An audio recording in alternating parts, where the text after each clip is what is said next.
Good morning प्यारे बच्चों। आज कक्षा 7 क्लास आज कक्षा 7 पढ़ाने जा रहे हैं, जिसमें आप लोगों को नागरिक शास्त्र पढ़ाएंगे, जिसमें आप लोगों को पाठ 19 पढ़ाएंगे और पाठ का नाम है केंद्रीय सरकार।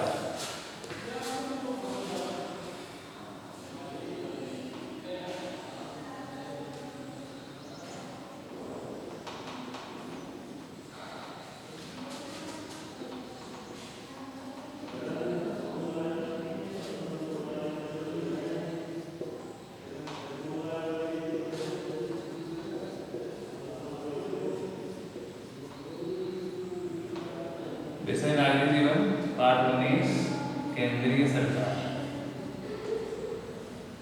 कक्षा 7।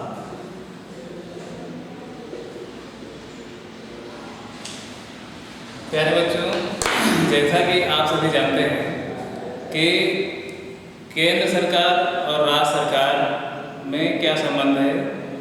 केंद्र सरकार एक ऐसी सरकार है जो पूरे देश पे अपनी जो है नज़र रखती है, शासन व्यवस्था पे। कहने का तात्पर्य यह है कि केंद्र सरकार के अंतर्गत जितने भी राज्य आते हैं, जितने भी राज्य आपके हैं, तो उन सभी की निगरानी जो है केंद्र सरकार रखती है। तो अब यहाँ पे जो है अब बात आती है केंद्रीय सरकार।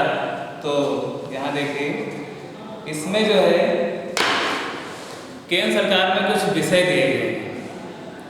केंद्र सरकार के अंतर्गत जो है कुछ विषय दिए गए हैं, सूचियाँ दी गई हैं। जैसे 3 सूची दी गई हैं। नंबर 1 है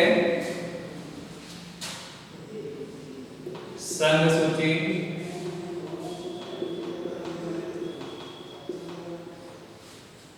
नंबर 2 राज्य सूची, नंबर 3 समवर्ती सूची। अब ये 3 प्रकार की सूचियाँ दी गई। इन पे कौन कौन जो है, कौन सी सरकार किस विषय पे जो है, किन सूचियों में जो है कानून बना सकती है, आइए जानते हैं। ये जो आपकी संघ सूची है, इसमें 97 विषय हैं। संघ सूची में 97 विषय हैं। इसमें केंद्र सरकार जो है इन विषयों पर कानून बनाती है। उसके बाद जो है राज्य सूची। राज्य सूची में 66 विषय हैं। इसमें 66 विषय हैं। इन पर जो है राज्य सरकार कानून बनाती है। उसके बाद आखिरी सूची जो है समवर्ती सूची, इसमें 52 विषय हैं। इसमें केंद्र सरकार, संघीय सरकार, इसमें जो है संघीय सरकार व राज्य विधायिकाएं, राज्य विधायिकाएं, ये जो है सरकार बनाती है।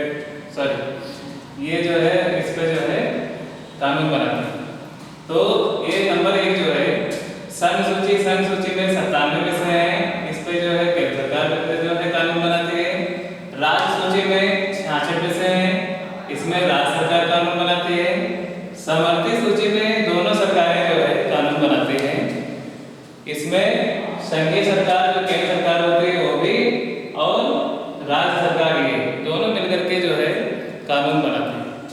इसके बाद अब आते हैं लोकसभा। यहाँ पे देखिए, अब यहाँ जो है, यहाँ आ जाइए, नंबर 1 हेडिंग है लोकसभा।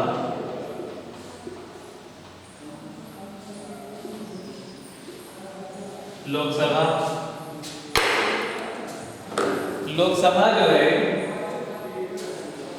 ये संसद का निम्न सदन है।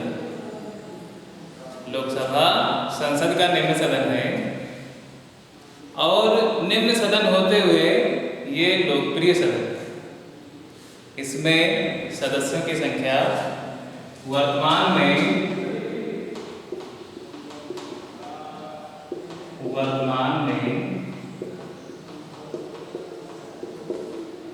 सदस्यों की संख्या 545 है। लोकसभा में वर्तमान में सदस्यों की संख्या 545 है। तो इसमें जो है जो भी प्रतिनिधि होते हैं वो जनता द्वारा चुन करके आते हैं। सभी प्रतिनिधि जो हैं जनता के द्वारा चुन करके आते हैं। तो हर राज्य से जो है पूरे देश में जो है सब चारों तरफ से जो है इसमें प्रतिनिधि चुन करके आते हैं यहाँ पे।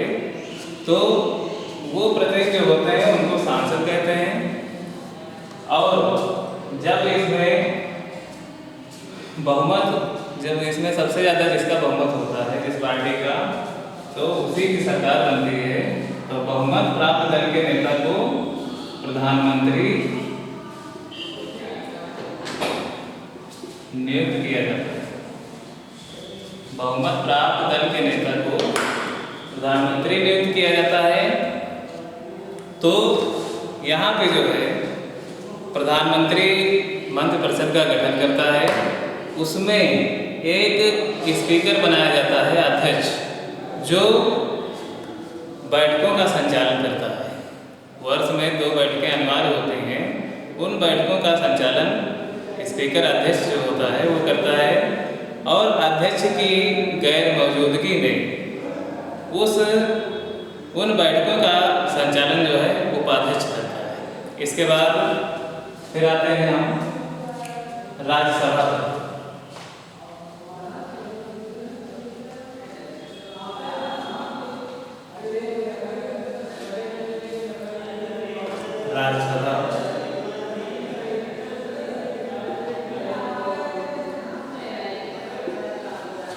इसके सदस्य जो है, इन सदस्यों का राज्यसभा के सदस्यों का कार्यकाल 6 वर्ष का होता है। इनका कार्यकाल जो है 6 वर्ष का होता है राज्यसभा के सदस्य का। और 2/3 सदस्य जो हैं 2 वर्ष बाद अवकाश ग्रहण कर लेते हैं। इसका जो पदेन सभापति होता है, राज्यसभा का पदेन सभापति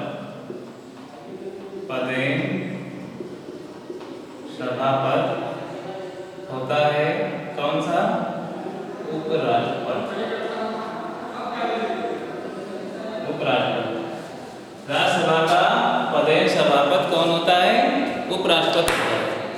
तो ये जो है बैठकों का संचालन करता है। इसमें सदस्यों की संख्या 250 होती है। राज्यसभा में अधिकतम संख्या 250 है। तो इस प्रकार से जो है अब यहाँ पे ये सदन जो है ये इसका संसद का जो है उच्च सदन है। राज्यसभा संसद का उच्च सदन है और लोकसभा संसद का निम्न सदन है। तो इसमें जो है सदस्यों की संख्या कम है राज्यसभा में, और लोकसभा में सदस्यों की संख्या ज़्यादा है। इस प्रकार से अब जो है ये राज्यसभा हो गया। इसमें सदस्यों की संख्या जो है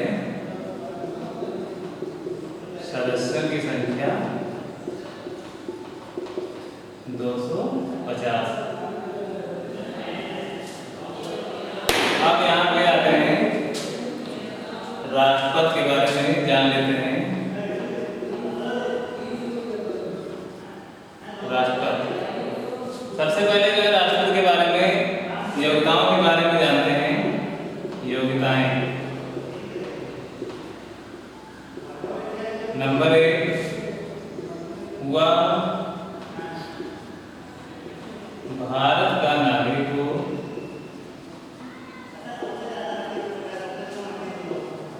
हुआ 35 वर्ष की आयु पूर्ण कर चुका हो। नंबर 3 हुआ व किसी सरकारी लाभ के पद पर न। नंबर 4, वह पागल अथवा दिवालिया ना हो। नंबर 5, वह भारत के किसी भी भाग में मतदाता सूची में, वह भारत के किसी भी भाग में मतदाता सूची में नाम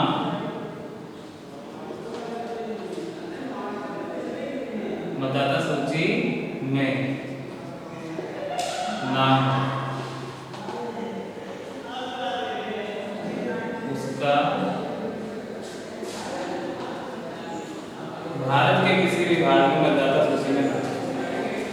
ये तो हो गई योग्यताएं, ये राष्ट्रपति की योग्यताएं हो गई।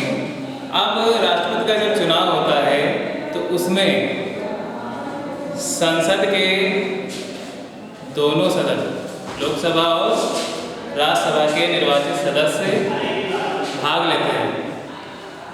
संसद के दोनों सदनों के निर्वाचित सदस्य भाग लेते हैं और दोनों जो है मिलकर के राष्ट्रपति का निर्वाचन में जो है अपना मत देते हैं।